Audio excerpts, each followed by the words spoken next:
Assalomu alaykum. Ijtimoiy tarmoq kuzatuvchilari. Andijon viloyati Marhamat tumanida mansab tomimizda ishlar jadallik bilan ketyapti. E'tibor beringlar. Mana bu yerdan перегородка bo'lib to'siladigan bo'ldi. Shu yerda ikkita xona bo'ladigan bo'ldi. Mana bu joyimizda ustun qo'ysak, romga xalaqit qilib qolyapti. Ferma qilib qo'ydik yog'ochdan. Bu yerda ham lestitsani o'rnab oldik uchun ustun tushmayapti. Yog'ochdan ferma qilib qo'ydik. Nihoyatda baquvvat bo'ldi, xudo xolasa.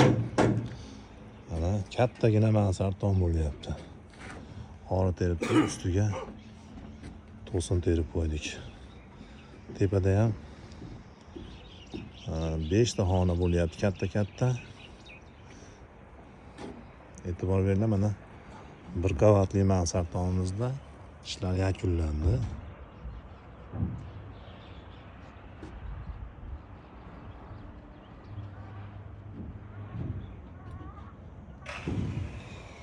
...60 santimetr shapka chiqarganmiz. Shpilkalarga mahkam qilib mahkamlangan, xudo xolasa.